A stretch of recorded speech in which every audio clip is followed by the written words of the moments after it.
nk'uko musanzwe mubimenyereye nawe nkunda kubagezaho inkuru ndende, ariko iyi ni raporo ikomeye cyane. Ni urupfu rwavuzwe ku rwego mpuzamahanga kubera agaciro ndetse n'icyo rusobanuye ku rwego mpuzamahanga muri diplomasi mpuzamahanga rwa Carine Busse, akaba ari umukozi wa UNICEF. Uyu Mufaransakazi waguye mu gitero cya drones cyagabwe mu mujyi wa Goma yakomeje kuvugisha abatari bake, abantu benshi bavuga bati ni uruhande rwamwishe, abo ku ruhande rwa leta bavugaga ko ari u Rwanda na M23 bamwishe, mu gihe M23 ishinja FARDC kuba ariyo yagabye ibitero ndetse n'ibimenyetso bigaragaza byinshi uko igitero cyagenze bikaba bibigaragaza nk'uko tugiye kugaragaza iyi raporo yose uko yakabaye ijambo kurindi, aho ndagenda mbasomera nyine mbasemurira muri rw'ikinyarwanda ngenekereza uko aya magambo agiye yanditswe. Mubane nanjye rero kugira ngo mwumve neza ibijyanye n'iyi raporo kuva iyi nkuru itangiye kugeza irangiye, aho uraza gusobanukirwa byinshi kuri igitero cyahitanye Carine Busse.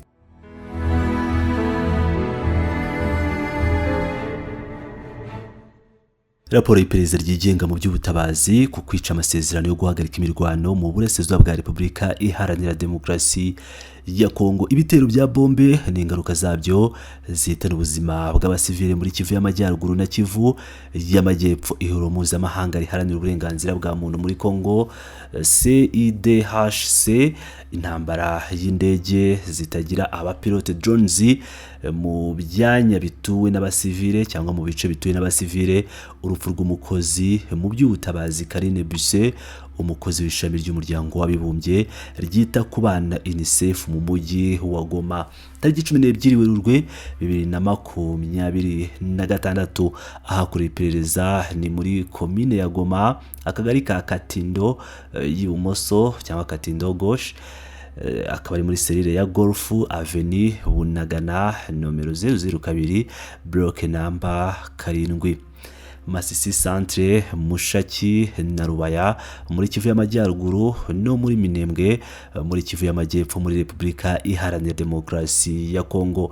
Imiryango yakoze iperereza ni CRDH, APDH, Diaspora Plurielle Congolaise, hakaba Collectif Gakondo, hakaba na Mutualité Isoko. Kuri iyi paji ya mbere y'iyi raporo nk'uko tubibona batangira bagira bati ihuriro mpuzamahanga riharanira uburenganzira bwa muntu muri Kongo CIDHC ni urubuga rwigenga ruhurije hamwe imiryango iharanira uburenganzira bwa muntu ikorera mu rwego rwo kurengera no guteza imbere uburenganzira bw'ibanze bwa muntu muri Repubulika Iharanira Demokarasi ya Kongo. Iri huriro ryibanda cyane ku gukora iperereza ryimbitse ku byaha by'intambara, ibyaha byibasiye inyoko muntu ndetse n'andi mahonyora akabije uburenganzira bwa muntu. CIDHC ifite intego yo gutanga amakuru yizewe kandi yagenzuwe kugira ngo ikangurire amahanga, ifashe abahohotewe kandi itange umusanzu mu bikorwa byo gushakisha ubutabera no kubaza inshingano ababigizemo uruhare. Ibikorwa byaryo bikuyemo gukusanya ubuhamya, gukora iperereza mu kibuga, isesengura mu by'amategeko ry'ibyakozwe ndetse n'itegurwa rya raporo zishyikirizwa abafata ibyemezo mu bya politike, imiryango mpuzamahanga ndetse n'itangazamakuru. Iri huriro rigizwe n'imiryango inyuranye, aho buri muryango utanga ubunararibonye bwawo bwihariye. Hari CRDH ni y'inzobere mu kunganira mu by'amategeko abahohotewe no gukurikirana imanza zerekeye ihonyorwa ry'uburenganzira bwa muntu. Hakaba APDH ikora ibijyanye no gukusanya amakuru ku mahonyora akorerwa mu duce turangwamo amakimbirane ndetse no guhugura abaturage ku mategeko mpuzamahanga agenga ubutabazi DIH.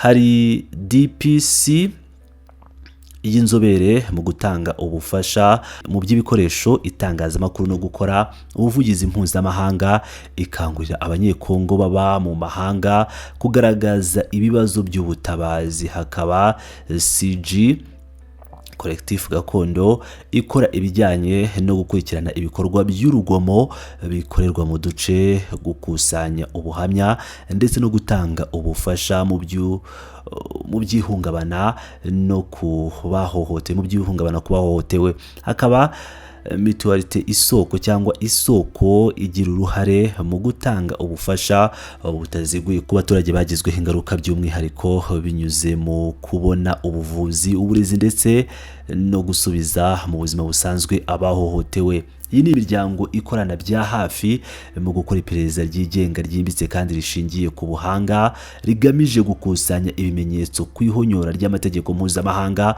agenga ubutabazi n'uburenganzira bwa muntu mu ntara zo mu burasirazuba bwa Repubulika ya Demokarasi ya Kongo. Akazi kabo gashingiye ku buryo bukaze, bukubiyemo gushaka ibimenyetso kuri field cyangwa ahabera imirwano, kugirana ibiganiro n'abahohotewe ndetse n'abatangabuhamya, n'isesengura ry'inyandiko zemejwe n'ubutegetsi n'andi makuru ari ku mugaragaro, hagamijwe kwizera ko raporo zitangwa ziba ari ukuri kandi zizewe.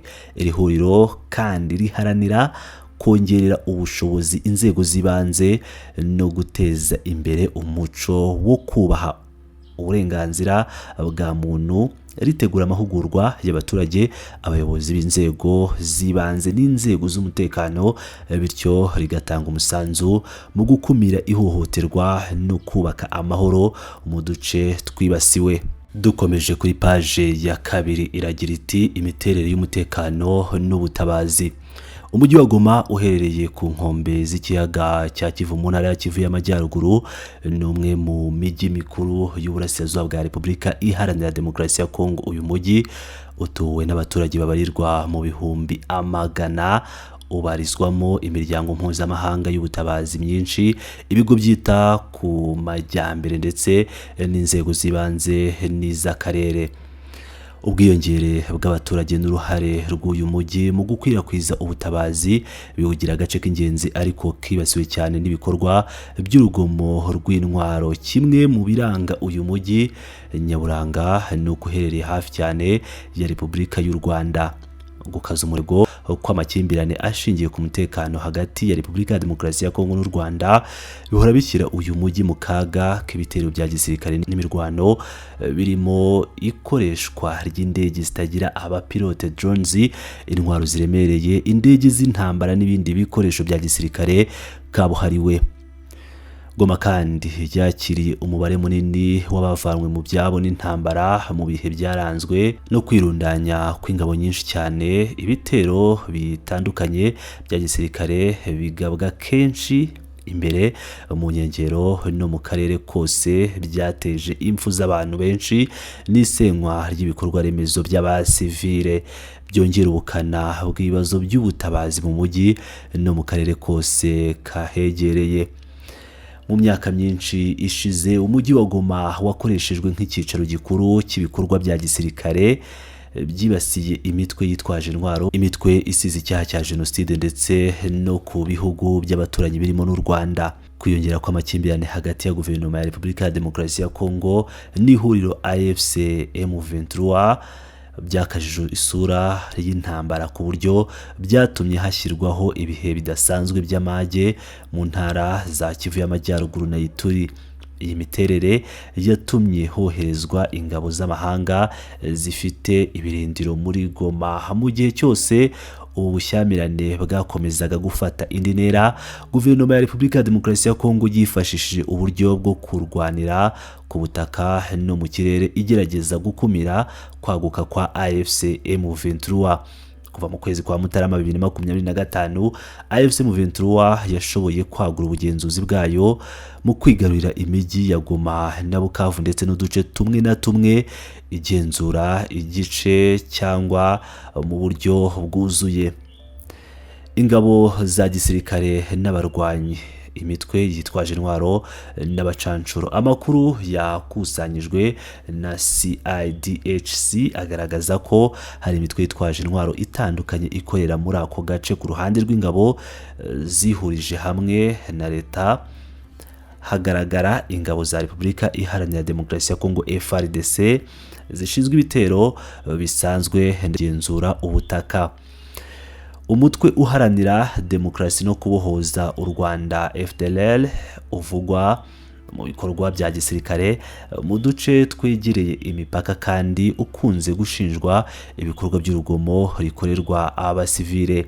Imitwe yitwaje intwaro ya Wazalendo, iyi ni imitwe y'imbere mu gihugu ishyigikiwe mu bihe bimwe na bimwe n'ingabo za leta cyangwa iz'amahanga, izwiho kugira uruhare mu bikorwa byangiza, kutagira ubuyobozi buhamye n'ikinyabupfura ndetse no kugaba ibitero byibasira abaturage b'abasivile.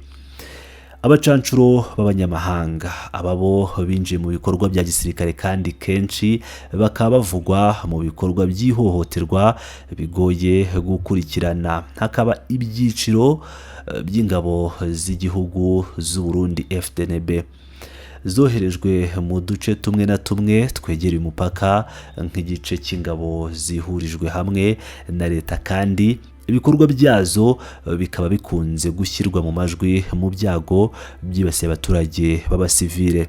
Tugiye kuri paje ya gatatu, imiterere y'umutekano itenyeke. Uku kuba hari imitwe n'ingabo nyinshi muri aka karere bituma habaho umutekano muke cyane urangwa no kwimura abaturage cyangwa n'iyimura ry'abaturage benshi bavanwa mu byabo, ubwiyongere bw'ihohoterwa rishingiye ku gitsina ndetse n'isenywa ry'imitungo n'ibikorwa remezo by'ibanze. Muri Goma, Bukavu no mu duce tunyuranye tugenzurwa na AFC M23 gukaza umurego ku bitero bya bombe hakoreshejwe indege zitagira abapilote drones, indege z'intambara, biteza umwuka w'urujijo n'ihungabana rihoraho, bikaba bituma abaturage bahorana amakenga mu ngendo zabo za buri munsi, nk'iyo bajya mu mirima yabo, ku isoko, ku ishuri, kwa muganga n'ahandi. Ihuriro CIDHC rishimangira ko iyi miterere y'ubutabazi itenyeke ikomezwa n'uko kenshi amasezerano yo guhagarika imirwano atubahirizwa kimwe n'amahame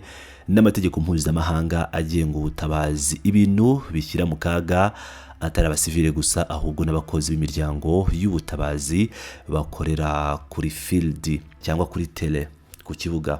Ibijyanye noneho n'ikorwa ry'iperereza kuri field, kuri tele, ku kibuga, bitewe n'ibyo wakumva neza. Mu gitondo cyo kuwa 11 Werurwe 2026, itsinda ry'iperereza ry'ihuriro mpuzamahanga riharanira uburenganzira bwa muntu muri Congo CIDHC ryerekeje mu gace ka Katindo y'ibumoso, Katindo gauche, kamwe mu duce dutuwe cyane mu mujyi wa Goma. Ibi byari bigamije kwirebera uko ibintu bimeze kuri tele no gukusanya ubuhamya bw'imbonankubone bw'abaturage bagizweho ingaruka n'ibitero bya gisirikare bya vuba aha nyuma y'iterwa rya bombe hakoreshejwe za drones muri ako gace. Abagenzacyaha babashije kugera ahabereye iryo sanganya mbere yo kugenzura urugo rw'uwahohotewe witwa Karine Buse. Hagaragaye ibimenyetso simusiga by'ibyangiritse, inkuta n'amadirishya byariho ibimenyetso by'iturika, naho ibisigazwa by'inzu byari bitataniye mu byumba bitandukanye kugeza no mu mbuga y'urugo. Ibi bikaba bigaragaza ubukana bw'iryo turika ndetse n'uburemere bw'ibisasu byari kuri izo drones. Bageze ahabereye isanganya, aba CIDHC bafashe amashusho, amafoto ndetse n'inyandiko bigaragaza ubukana bw'ibyangiritse mu buryo bwubahiriza amabwiriza yo gukusanya ibimenyetso bizakoreshwa mu maperereza y'ubutabazi ndetse no mu nkiko mu gihe kizaza. Mu rwego rumwe narwo, iri tsinda ryabashije abaturanyi batandukanye inzu zabo zari zangijweho gato n'iriturika. Bamwe bagaragaje amadirishya yamenetse, inzugi zangiritse n'imitungo yabo bwite yasenyutse. Abatangabuhamya basobanuye ibyababayeho babikuye ku mutima, bavuga ku rusaku rukabije rw'iturika, ubwoba bwinshi bwabayeho nyuma yaho ndetse n'impungenge zihoraho ku mutekano wabo. Ibiganiro byafashije kugaragaza ingaruka zihuse mu by'ihungabana ndetse n'ingaruka zangiza ibintu ziterwa n'ibikorwa bya gisirikare ku baturage b'abasivile. Dukomeje kuri raporo kuri paji ya 4, biragaragara ko bayihaye umutwe ugira uti iperereza ryo kuri tele kandi rikubiyemo ibi bikurikira. hari ukugenzura ahantu n'inyubako zihakikije hagamijwe gusuzuma ingaruka z'ibitero ku bikorwa remezo byangiritse, gufata amafoto no kwandika amanota arambuye ku bintu byangiritse, gufata amajwi y'ubuhamya bw'abaturage, hanitabwaho kurinda imyirondoro yabo no kwizera umutekano wabo. Uku kumanuka kuri tele kwatumye hemezwa ko abasivile bo mu gace ka Katindo y'ibumoso, Katindo gauche, bagizwe ingaruka n'iki kibazo cy'umutekano, bari mu kaga gakomeye, aho iki gitero cya gisirikare cyakoreshejwe drones z'intambara cyashyize mu kaga kadasubirwaho abaturage batari bafite aho bahuriye n'impande zihanganye. Ibyavuye muri iri perereza ry'ibanze bishimangira kutubahiriza amahame y'amategeko mpuzamahanga agenga ubutabazi, by'umwihariko ihame risaba gutandukanya abasivile n'abarwanyi. Itsinda rya CIDHC riteganya gukomeza iperereza mu tundi duce twa Goma no mu nkengero zaho kugira ngo rikusanye amakuru yuzuye ku ngaruka z'ibitero ku baturage b'abasivile, kandi ritanga ibimenyetso byizewe bishobora kuzifashishwa mu bikorwa byo kubaza inshingano ababigizemo uruhare. Uko igitero cyo muri Katindo y'ibumoso, cyo muri Katindo gauche muri Goma cyabaye, bakaba berekanye ifoto y'abakozi bari mu iperereza bari mu gikari cy'inzu, bandikaho bati dukurikije ubuhamya bwakusanyijwe n'itsinda rya CIDHC ahabereye isanganya, igitero cyo muri Katindo gauche muri Goma kibasiye urugo rw'umukozi mu by'ubutabazi Karine Buse cyagenze gitya. Aha rero niho iyi nkuru itangira cyangwa iyi raporo noneho ikomerera. Reka dukomeze kuri paje ya 5. Reka noneho tujye kuri paje ya 5 ariyo irimo noneho uko byari bimeze kuri ya munsi. Batangiye bagira bati saa 11:05 za mu gitondo abaturage benshi bo mu gace ka Katindo gauche bumvise urusaku rwihariye rw'indege zitagira abapilote drones zagurukaga hejuru y'umujyi. Ibi byateye ubwoba n'igihunga mu baturage, bahise batekereza ko igitero cyo mu kirere kigiye kuba. Dukurikije ibyatangajwe na bwana Pascal Otijake, umubirigi akaba ari nawe nyirinzu yatewe amabombe, akaba n'umuyobozi w'ikigo Grand Lac Motors Congo, akaba n'umuturanyi waho iturika ryabereye. Iturika rya mbere ryabereye mu kiyaga cya Kivu. Dukurikije ubuhamya bw'abandi baturanyi, icyo gisasu cyaba cyarahungabanyije icyo cyari kigambiriye kikagwa mu mazi y'ikiyaga saa 11:20.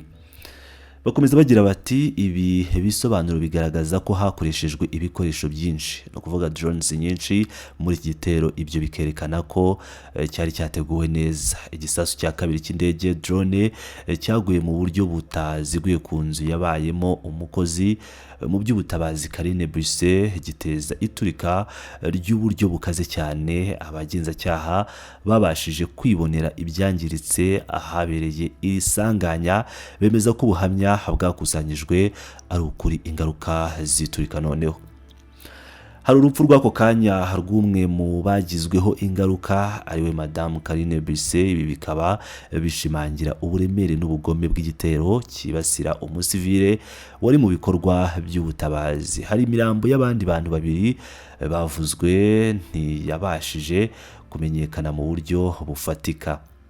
Iyangirika rikomeye ry'imitungo ku nzu nyinshi zihakikije zagezweho n'imbaraga ziturika.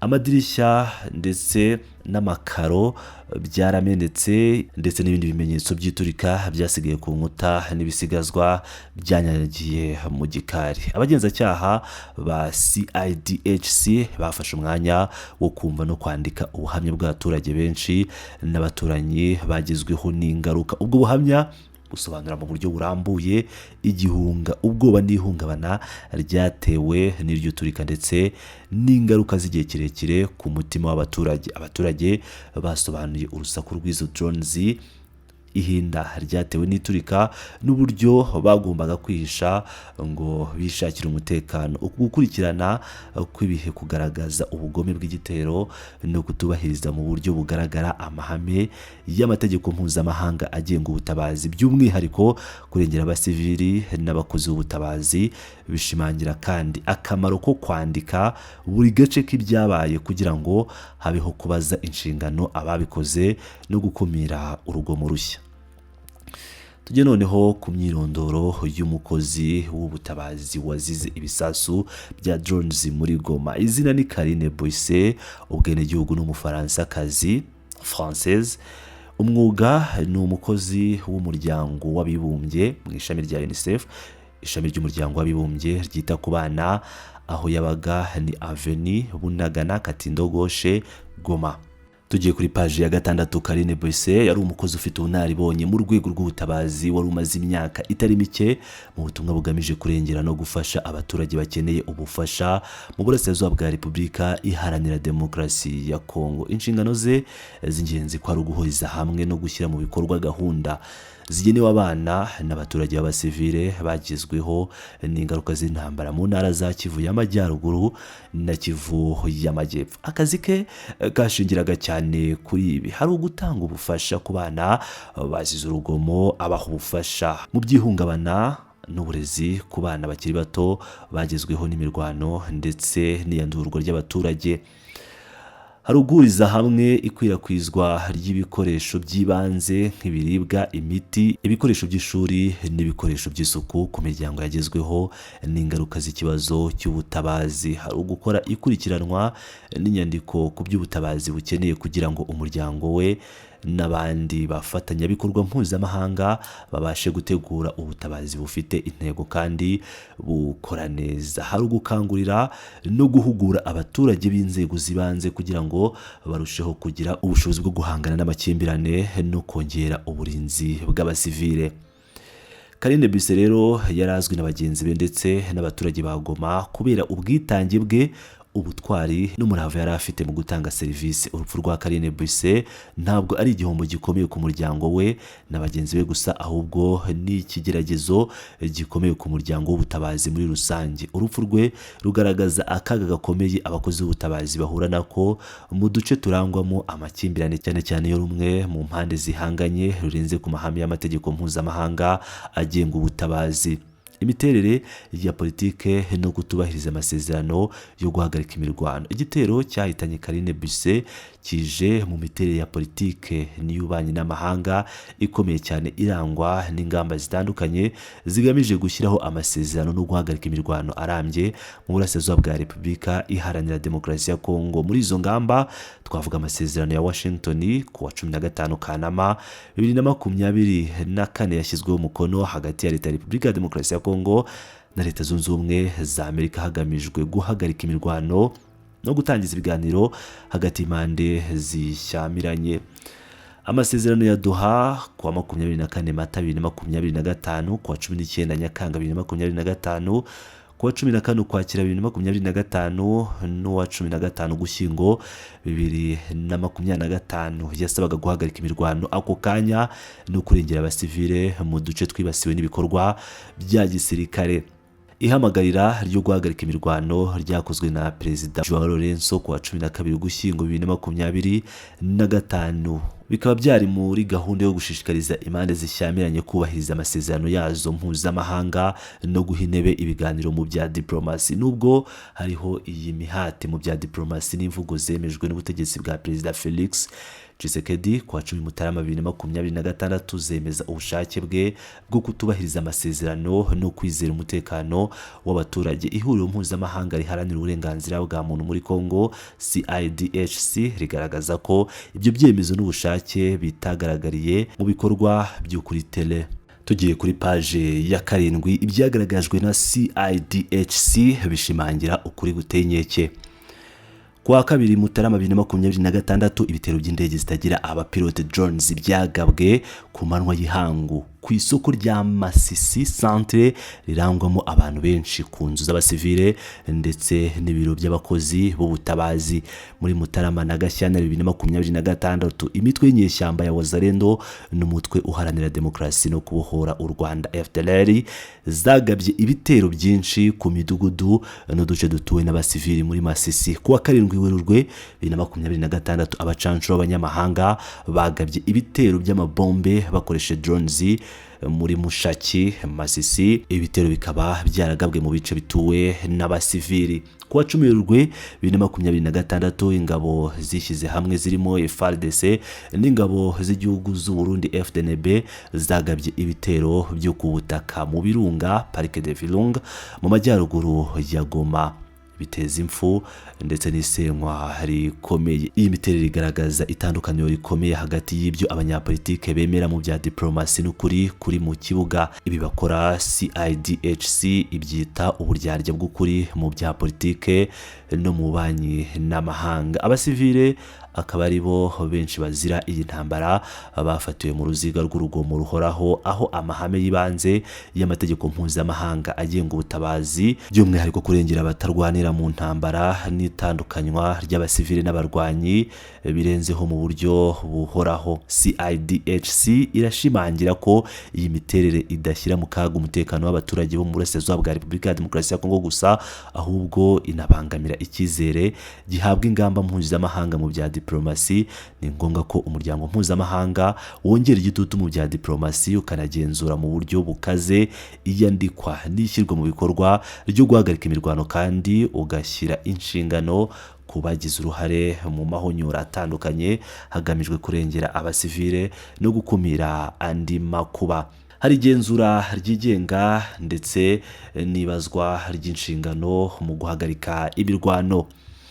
Kuva kuwa 17 Nyakanga 2025 ihuriro mpuzamahanga riharanira uburenganzira bwa muntu muri Kongo CIDHC rishinzwe igenzura ryigenga kandi rihoraho ryo kubahiriza guhagarika imirwano mu ntara za Kivu y'Amajyaruguru na Kivu y'Amajyepfo. Iyi gahunda igamije kwandika mu buryo budafite aho bubogamiye ihonyorwa ry'amategeko mpuzamahanga agenga ubutabazi no gutanga amakuru yizewe ku nzego z'igihugu, imiryango mpuzamahanga n'abafatanyabikorwa mu by'ubutabazi. Iri genzura rikubiyemo ibice binyuranye: gukusanya amakuru mu kibuga cyangwa kuri tele, birimo n'inyandiko ku matangazo ya gisirikare, ibitero byo mu kirere, ibitero bya drones n'ibitero byo ku butaka.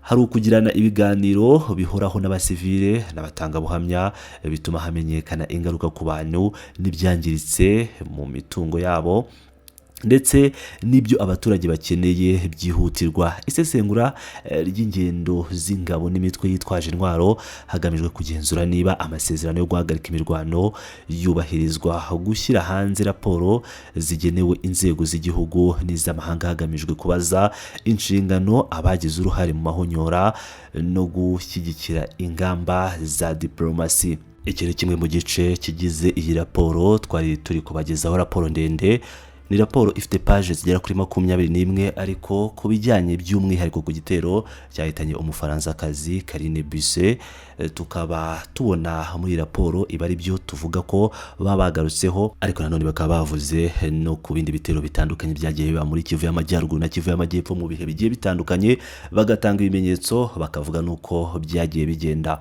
Niba mwifuza ko twakomeza iyi raporo, mwama igitekereza hasi cyangwa tugakomeza n'izindi nkuru zose zikomeje kugenda zigerwaho muri politike na diplomasi yo ku rwego mpuzamahanga, by'umwihariko muri Repubulika Iharanira Demokarasi ya Kongo n'akarere k'ibiyaga bigari. Ndabashimiye